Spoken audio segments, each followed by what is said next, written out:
हक्काचा रोजगार मिळूया, एकनाथ मामाच्या गावाला जाऊया, हक्काचा रोजगार मिळूया, एकनाथ मामाच्या ठाणे गावात जाऊया, हक्काचा रोजगार मिळूया। म्हणजे सरकारची मनीषा ठीक नाही आहे, म्हणून आम्ही सांगतो वाटते ते होईल। आम्ही आमच्या आंदोलनावर ठाम आहोत, आम्ही आंदोलन करणार, पण शांततेने करणार। आम्ही आणखी आमचे तरुण आम्ही नेपाळ डोळ्यासमोर यांच्या तरळते, पण आम्ही यांना आमच्या आणखी आम्ही आशावादी आहोत की सरकार आमच्या या पोरांचं पोरींचं काहीतरी विचार करेल। म्हणून आम्हाला परमिशन अण्णा हजारे साहेब रामलीला मैदानावर जाऊन परमिशन मिळतो तिथे आंदोलन करू शकतात, आणि बालाजी पाटील चाकूरकर महाराष्ट्रातला रहिवासी महाराष्ट्रामध्ये परमिशन मिळू शकत नाही, ही शोकांतिका आहे। कारण आम्हाला म्हणतात की आता आझाद मैदानावर आम्ही 24 दिवस आंदोलन केलं, आम्हाला गोंडवाड्यामध्ये संध्याकाळी 6 नंतर तिथून बाहेर काढतात, आम्हाला बाहेर काढलं गेलं आणि जरांगे पाटील साहेबांना तिथे आमरण उपोषण करू दिलं गेलं।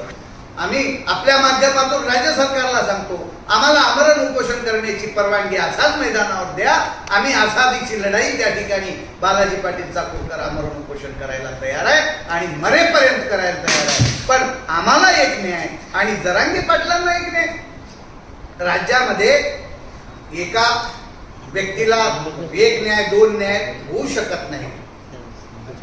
एक देश, एक विधान, एक निशाण, हे आपल्या देशातलं रूल सांगतो। त्याच्यामुळे आमच्यावर या ठिकाणी त्यांनी मनाई हुकूम केलेला आहे।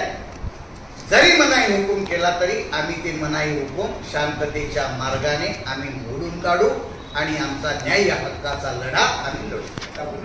1,75,000ची संख्या आहे, किती जण एकनाथ मामाच्या गावी जाणार आणि कसे जाणार? आता साधारणपणे आम्ही एक 25,000 प्रशिक्षणार्थी आम्ही ठाण्यामध्ये येतील असं अपेक्षित आहे पहिल्या टप्प्यामध्ये। दुसरा टप्पा आणखी मोठा असणार आहे, त्यामुळे पहिल्या टप्प्यात 25,000 प्रशिक्षणार्थी ठाण्यामध्ये येतील। आम्ही शांततेच्या मार्गाने आम्ही नितीन कंपनीची पण परवानगी मागितली आहे, पण आम्हाला नितीन कंपनीची म्हणजे लाडक्या मामाच्या घरासमोरची परवानगी नाही। तुम्हाला अगोदर त्यांनी सांगितलं वागळे इस्टेटच्या पोलीस निरीक्षकांनी, तुम्ही कोर्ट नाक्याला आंदोलन करा, आणि कोर्ट नाका ज्यांच्या एरियात येतो त्यांनी मनाई हुकूम दिला। या ठिकाणी आम्ही आंदोलन शांततेत करू, आणि शांततेत आंदोलन करण्यासाठी जर आम्हाला पोलीस प्रशासन जर प्रतिबंध करत असेल तर या ठिकाणाहून आम्ही चालत मामाच्या घरला निघू आणि आमचा आक्रोश आम्ही दाखवू। जाणार आहे आणि या आंदोलनामध्ये कशा प्रकारचे जे प्रशिक्षक आहे या ठिकाणी सहभागी होणार आहे, नेमकं आंदोलन कशासाठी पुन्हा एकदा करतात? नमस्कार, मी बालाजी पाटील चाकूरकर या संघटनेचा राज्याचा अध्यक्ष आहे।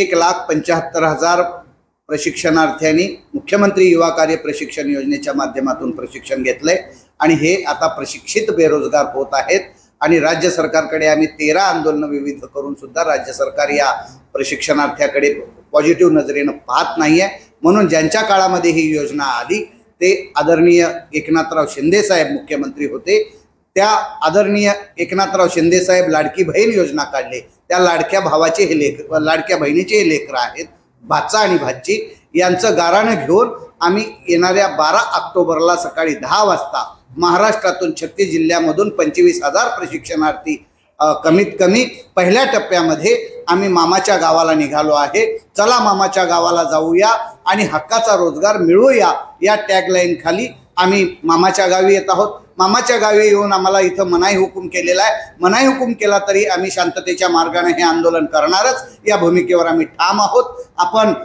या आंदोलनामध्ये जर पोलीस प्रतिबंध करत असेल तर इथूनच आम्ही मामाच्या गावाला म्हणजे नितीन कंपनीच्या समोर जे मामाचं गाव आहे तिथे आम्ही चालत आम्ही मामाच्या घराकडे निघणार आहोत, आणि 10 दिवस आम्ही 10 ते 12 दिवस आम्ही या ठिकाणाहून हटणार नाही, कारण दिवाळी 22 तारखेला सुरू होते। आम्ही यावर्षी आम्हाला जर हक्काचा रोजगार जर आमच्या पोरांना पोरींना जर दिला नाही सरकारनं तर आम्ही ही दिवाळी काळी दिवाळी साजरी आम्ही या ठाण्यामध्ये करणार आहोत।